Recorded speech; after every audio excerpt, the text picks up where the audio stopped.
Καλησπέρα. Ονομάζομαι Γεωργίου Γιώργος και είμαι φοιτητής του Τμήματος Πληροφορικής του Ιωνίου Πανεπιστημίου. Στα πλαίσια εργασίας του μαθήματος Επεξεργασία Ομιλίας και Ήχου θα σας παρουσιάσω το πρόγραμμα Nero Wave Editor.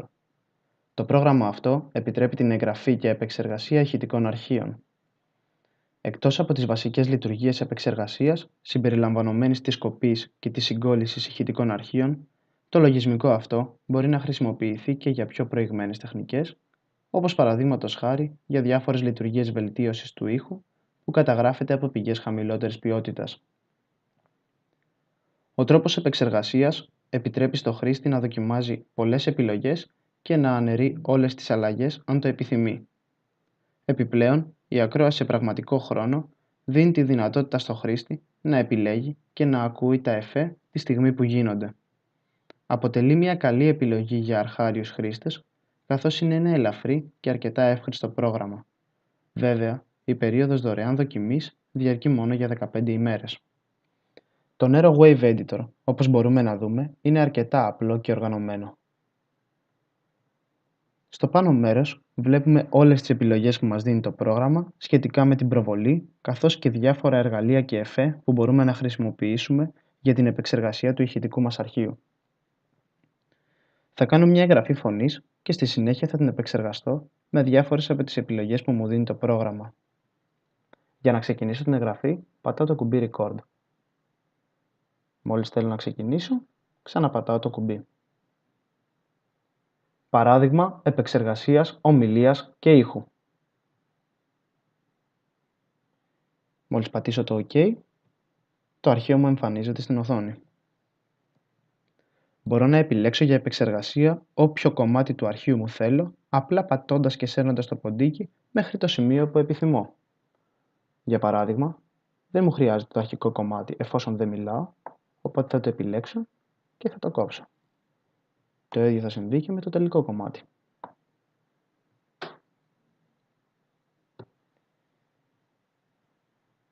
Με την επιλογή Volume Change έχω τη δυνατότητα να αυξήσω ή να μειώσω την ένταση του επιλεγμένου μέρους του αρχείου μου. Αυτό, όπως προείπα, μπορεί να γίνει σε πραγματικό χρόνο, ώστε να μπορώ να διακρίνω και ο ίδιος τις αλλαγές. Όταν δεν επιλέξω μόνος μου κάποιο κομμάτι του αρχείου μου, το πρόγραμμα θα επιλέξει όλο το αρχείο.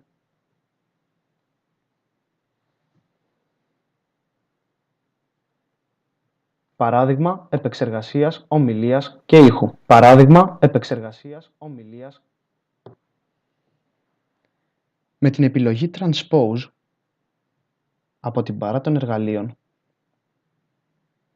μπορώ να παίξω με τα ημίτωνα και τα συνημίτωνα του αρχείου μου και να ακούσω τις αλλαγές. Παράδειγμα επεξεργασίας ομιλίας και ήχου. Παράδειγμα επεξεργασίας ομιλίας και ήχου. Παράδειγμα επεξεργασίας ομιλίας και ήχου. Παράδειγμα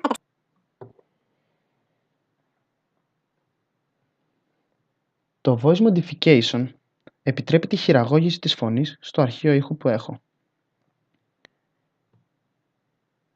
Στο γράφημα, ο άξονας ψ αντιπροσωπεύει τη συχνότητα εξόδου και ο άξονας χ τη συχνότητα εισόδου. Μπορώ να παίξω με αυτό το γράφημα. Παράδειγμα επεξεργασίας ομιλίας και ήχου. Παράδειγμα επεξεργασίας ομιλίας και ήχου. Παράδειγμα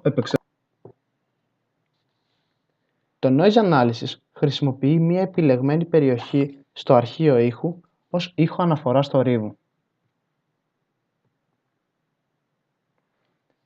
Αυτός ο ήχος αναφοράς χρησιμοποιείται στη συνέχεια για την καταστολή του θορύβου.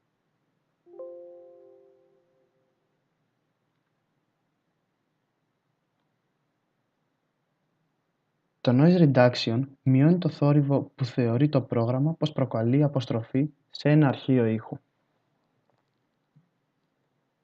Παράδειγμα επεξεργασίας ομιλίας και ήχου. Παράδειγμα επεξεργασίας ομιλίας και ήχου. Παράδειγμα επεξεργασίας ομιλίας και ήχου. Παράδειγμα επεξεργασίας ομιλίας. Βέβαια, σε περίπτωση που κατά τη διάρκεια της ηχογράφησής μου κάνω έναν έντονο θόρυβο, όπως για παράδειγμα να χτυπήσω παλαμάκια, αυτό δεν θα θεωρηθεί ως πρόβλημα από το Noise Reduction και θα συνεχίσει να υπάρχει. Ευχαριστώ πολύ για το χρόνο σας.